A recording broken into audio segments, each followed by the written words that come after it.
Selamat pagi. Assalamualaikum warahmatullahi wabarakatuh. Suara saya terdengar? Suara saya terdengar? Baiklah, saya akan mulai topik yaitu bradikardi dan konduksi kelainan konduksi. Slide-nya tidak mau berubah.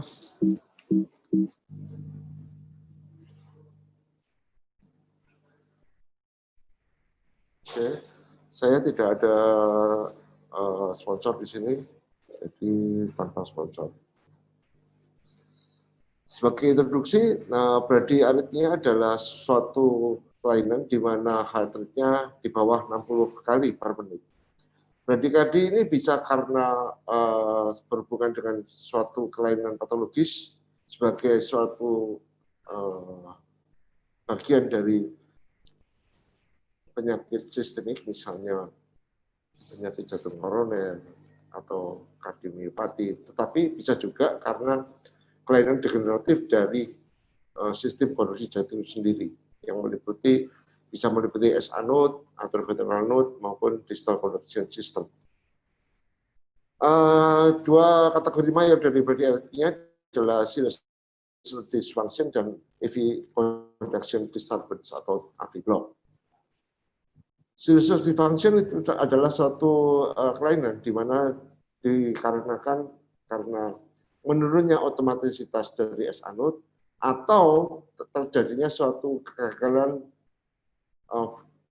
propagasi dari arus listrik dari SA node menuju ke atrium. Sinus dysfunction kadang-kadang dikatakan juga sebagai sick sinus syndrome. Jadi ya, sinus dysfunction dan sick sinus syndrome itu bisa dipakai secara pergantian. Kalau kita bilang sick sinus syndrome, itu artinya juga sinus node dysfunction. Kalau kita bilang sinus node dysfunction, itu artinya sama dengan sick sinus syndrome. Sick sinus dysfunction atau SND itu adalah suatu spektrum yang luas, dan beberapa kemungkinan yang terjadi pada elektrokardiografi antara lain adalah persistent sinus bradycardia, sinus pause atau sinus arrest, sinus atrial block atau SA block, chronotropic incompetence maupun braditachy syndrome.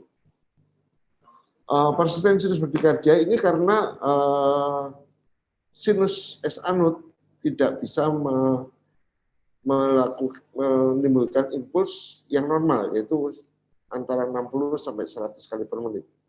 Dikatakan sinus bradykardi kalau heart rate-nya di bawah 60 kali per menit. Sinus bradykardia itu suatu hal yang sering terjadi dan seringkali berhubungan dengan peningkatan dari impuls vagal. Pasien dengan sinus bradykardia, jika dia kurang dari 40 kali per menit dan ada keluhan, maka ini dianggap patologis yang memerlukan pemasangan pacu jantung atau pacemaker. Ini adalah contoh dari sinus bradykardi. Kalau kita lihat ini rate-nya antara ini 58 kali per menit kira-kira. Cirinya adalah setiap P harus diikuti oleh QRS. Dan QRS-nya harus sempit-sempit dan teratur. Cuman rate-nya kurang dari 60. Itu adalah sinus bradykardi. Kalau sinus arrest, ini merupakan suatu atau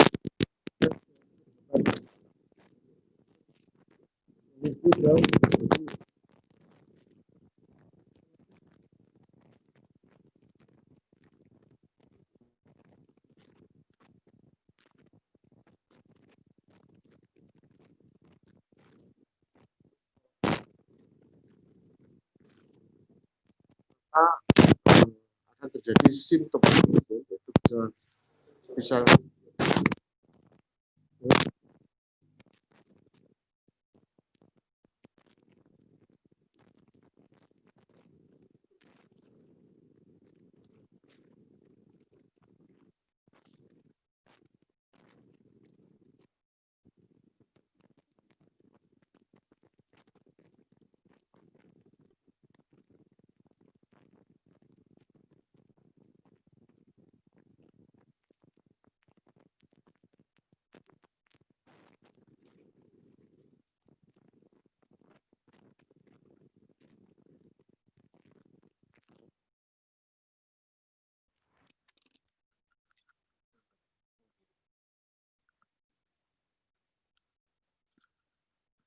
Maaf, terjadi gangguan teknis. Ini terdengar? Baik. Jadi ini adalah satu QRS, kemudian tidak ada gelombang P, garis lurus, ini adalah satu sinus arrest, sinus pulse. Kemudian setelah itu akan timbul escape rhythm atau irama lolos. Di sini irama lolosnya enggak teratur, ini kayaknya irama lolosnya adalah suatu atrial fibrilasi. Kalau itu sinus SA block, biasanya setelah tidak adanya satu gelombang P, maka akan timbul lagi gelombang P dari sinus. Itu namanya SA block derajat 2 atau derajat 1. Kalau derajat 1 kita nggak akan bisa melihat apakah ada blok derajat 1 dari SA, kecuali kalau kita melakukan pemeriksaan elektrofisiologi. Ya.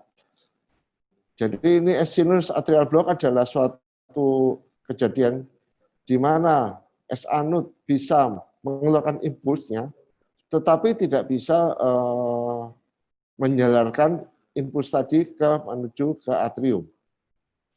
Ya, ini dibedakan dengan sinus pulse karena pada sinus SA block itu pulse-nya itu merupakan perkalian yang betul dari PP interval sebelumnya. Misalnya, contohnya seperti ini. Ya, SA block bisa ada SA block first degree, second degree, dan third degree atau sinus arrest tadi. Kalau SA block kita yang first degree kita tidak bisa melihat di ECG. Kita hanya bisa membuktikan dengan pemeriksaan elektrofisiologis.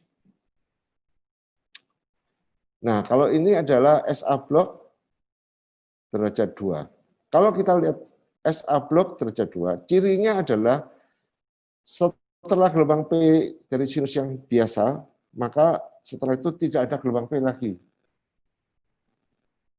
Ya. Kalau tipe 1 itu di SA block derajat 2 adalah cirinya adalah tidak ada gelombang P setelah P QRS yang normal. Ini contohnya. Tidak terlalu jelas ya di sini. Ini P, kemudian ini tidak ada P. Tapi kemudian ada irama sinus lagi. Normal. Ini di sini ada PAC. Ini gelombang P lagi, P, terus ini tidak ada P. Kemudian timbul seperti ini. Ya, itu jadi tipe 1 SA block derajat 2 tipe 1. Di mana PP intervalnya makin lama makin pendek. Kalau SA block derajat 2 tipe 2, ini lebih jelas.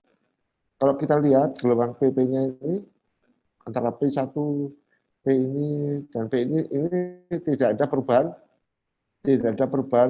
interval. Tapi setelah P QRST yang normal, di sini tidak ada gelombang P lagi, lurus begini, kemudian ada gelombang P lagi. Ini P dari sinus, persis seperti ini. Jadi kalau ini timbul gelombang P dari sinus kembali, maka itu disebut SA block derajat 2. Kalau PP intervalnya itu sama, maka itu derajat 2 tipe 2. Kalau PP intervalnya itu semakin lama makin pendek sebelum P-nya hilang, maka itu disebut SA block derajat 2 tipe 1 atau VENUPA. Nah, ini tadi SA block derajat 3, di mana setelah gelombang P yang ada, kemudian tidak ada gelombang P, terus kemudian timbul irama baru yang bukan berasal dari sinus.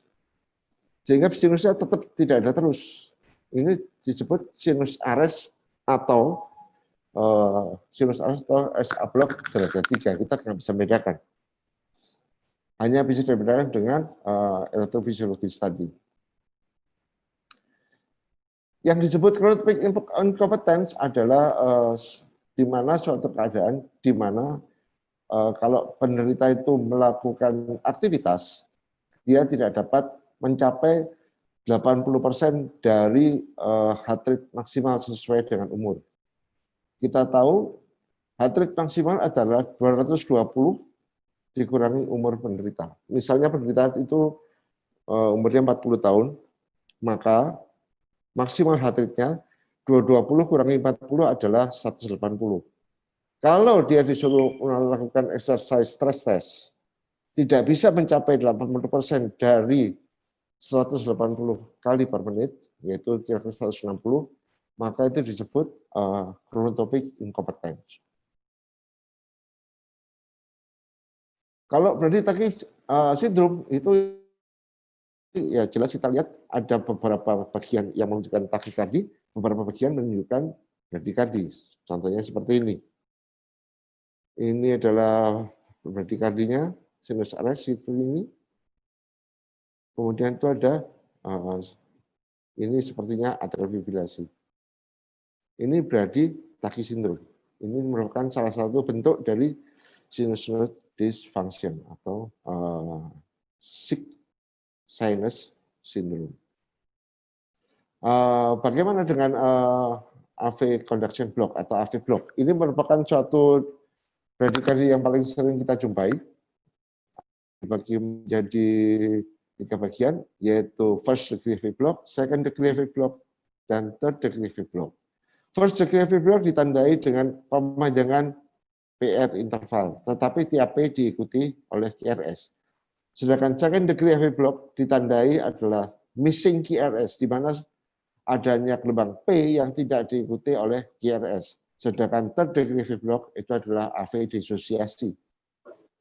Ini adalah contoh dari first degree AV block. Kita lihat di sini, tiap P diikuti QRS, tiap P diikuti QRS, tidak ada P yang tidak ada QRS yang hilang, tapi PR intervalnya melebihi dari 0,20 second atau lebih dari 1 kotak besar. Iya.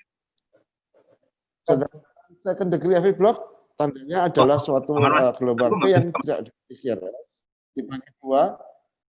Mobis tipe 1 dan mobis tipe 2. Kalau mobis tipe 1 atau Beckenbach, itu ditandai dengan pemanjangan PR interval sebelum terjadinya suatu QRS yang hilang. Contohnya seperti ini. Ini adalah P QRS, PRS sekian. Ini memanjang, makin memanjang, makin memanjang, makin memanjang, lalu ini ada gelombang P yang tidak diikuti oleh QRS. Jadi kalau PR intervalnya memanjang, kemudian ada P tidak diikuti QRS, itu namanya second degree AV block tipe 1 atau Beckenbach type. Sedangkan mobis tipe 2 atau AV block derajat 2 tipe 2, itu sebetulnya sama, tidak ada P yang tidak diikuti QRS, tetapi PR intervalnya konstan. Seperti ini. Ini PR intervalnya konstan. Bawah ini. Kemudian ada P yang tidak diikuti QRS, maka ini disebut second degree AV block tipe 2. Nah, ada satu hal yang disebut AV block derajat tinggi, yaitu AV block 21 atau lebih. Contohnya seperti ini. Ini ada 2P, 1 QRS. 2P, 1 QRS. 2P, 1 QRS, ya, seperti ini. Maka ini disebut 21 blok. Apakah ini tipe 1, tipe 2? Ya nggak ngerti, karena ini persis kok seperti ini, 21, 21 terus. Sehingga kita sebut seperti ini adalah high degree. Jadi high degree AV block adalah AV block 2:1 atau lebih. 2:1, 3:1, dan seterusnya. Sedangkan third degree AV block adalah suatu blok total di mana atrium dan ventricle berdiri sendiri-sendiri, ya. Jadi cirinya adalah gelombang PP interval itu sama, RR intervalnya adalah sama juga. Tapi antara gelombang P dan gelombang QRS tidak berhubungan secara langsung. Ini contohnya. Tapi ini tidak terlalu karena ini ada PAC ya. Ini yang lebih jelas ini. Ini kalau kita lihat third degree block, PP intervalnya konstan.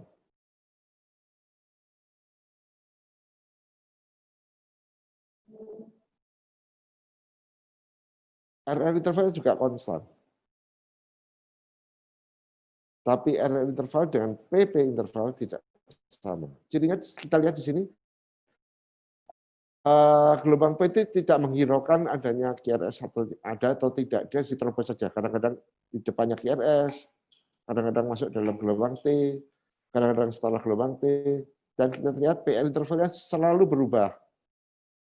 Ini adalah ciri tanda third degree FV block. Jadi itu aja tadi dari bradikadi bisa berasal dari kelainan di tingkat S anode maupun di tingkat AV node. Terima kasih. Assalamualaikum warahmatullahi wabarakatuh.